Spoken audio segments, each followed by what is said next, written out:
பெங்களூரு, டெல்லி, மும்பை உள்ளிட்ட பிற நகரங்கள் முன்னேறி வரும் நிலையில் திமுகவின் வாரிசுகளை எம்பியாக கொண்ட சென்னை மாநகரம் குப்பை மேடாக காட்சியளிப்பதாக பாஜக மாநில தலைவர் அண்ணாமலை தெரிவித்துள்ளார்.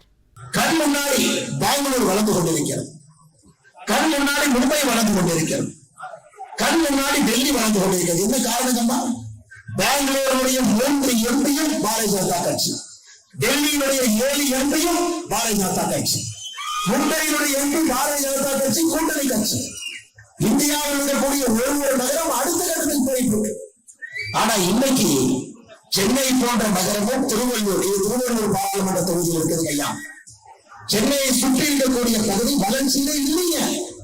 ஒரு வரைக்கும் ஆட்சியாளர்கள் வேட்டியை மறைச்சு கட்டிக்கிட்டு ரோட்ல இறங்கி வந்து போட்டோ எடுத்து அது போடுவது மட்டும்தான் 50 ஆண்டு காலமாக நடக்கிறதே தவிர இதற்கான இந்த பிரச்சனை தீர்வு இங்கு நடத்தப்படவில்லை ஐயா. பெங்களூர் வளர்கிறது பாரதிய ஜனதா கட்சி எம்பி, டெல்லி வளர்கிறது பாரதிய ஜனதா கட்சி எம்பி, மும்பை வளர்கிறது பாரதிய ஜனதா கட்சி. இந்தியாவில் இருக்கக்கூடிய பெருநகரங்கள் எல்லாம் வளரும் பொழுது சென்னையினுடைய எம்பி பாருங்க ஐயா. அவங்க திருவள்ளூர் எம்பி பத்தி நான் பேசவே விரும்பல. ஜெயக்குமார் இப்பதான் தூங்கி எந்திரிச்சு கிளம்பி வந்திருக்காரு. 4.5 வருஷம் கழிச்சு கிளம்பி வந்து என்னையா அதானி போய் கோயிலை கட்டினாங்கிறார். இப்பதான் அதானி கோயிலை கட்டினா, அதானி பிராண பிரதிஷ்டை செய்தான், அதானி ஒரு மனிதனுக்கு பிரதமர் யாருமே தெரியல, அதானி யாருமே தெரியல. இன்னைக்கு ஜெயக்குமார் அவர்கள் தூங்கி எதிர்த்து அதானியை பற்றி பேசிக் கொண்டிருக்கிறார். இன்னைக்கு சென்னை நகரத்தை பாருங்கய்யா, குப்பை மேடாக இருக்குது, குப்பை மேடாக. அதாவது சுத்தத்துல 199வது இடத்துல இந்தியாவில் இருக்கிறோம். 199வது இடத்துல. சென்னையிலே நாம் உற்பத்தி செய்யக்கூடிய குப்பை வெறும் 12% மட்டும்தான். அந்த குப்பையை நம்ம டிஸ்போஸ் பண்றது. அந்த குப்பை இணைக்கிறோம், அந்த குப்பையை மக்க வைக்கிறோம், அந்த குப்பையிலிருந்து ஏதோ ஒரு விஷயத்தை பண்றோம். 87% குப்பை சென்னை மாநகரத்துல அப்படியே இதற்கு அங்க போடுவாங்க. இங்க ஒரு கான்ட்ராக்ட் வந்து இங்க போடுவான், இங்க ஒரு மால் கட்டணும்னு சொல்லிட்டு அவன் கவுன்சிலர் பிடிச்சு அங்க போடுவான், அங்க ஒரு லேண்ட் வாங்குறேன்னு சொல்லிட்டு எம்எல்ஏ பிடிச்சு அங்க போடுவான். இதெல்லாம் வெளியேற்ற போவது கிடையாது சகோதரர். இந்தியாவில தூய்மை நகரத்துல ஸ்வச் பாரத் சிட்டி ரேட்டிங்ல 45வது இடத்துல இந்த சென்னை சில வருடங்களுக்கு முன்பு 199வது இடத்துல இருக்கிறது. எப்படிங்க ஏற்றுக்கிறீங்க? சுத்தமாக இல்லை, சுத்தமான கழிவு நீர் இல்லை, மழை பெய்ஞ்சா நமக்கு அங்கிருந்து ஒரு விமோசனம் கிடையாது. காரணம் ஐயா, சென்னை மாநகரத்தினுடைய 3 எம்பிக்களை நீ கவனிக்கிறது யாரு? சென்னை எம்பி யாருங்க? தமிழச்சி தங்கபாண்டியன்.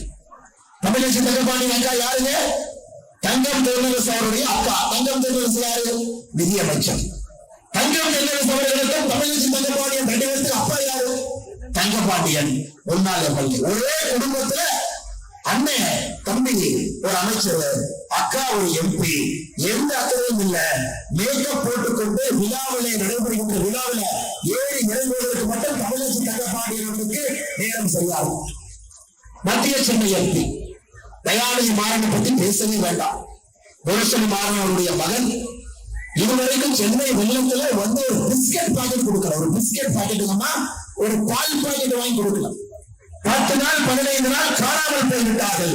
குடும்பத்திலிருந்து வந்தக்கூடிய தயாநிதி மாறன் ஒரு பக்கம்.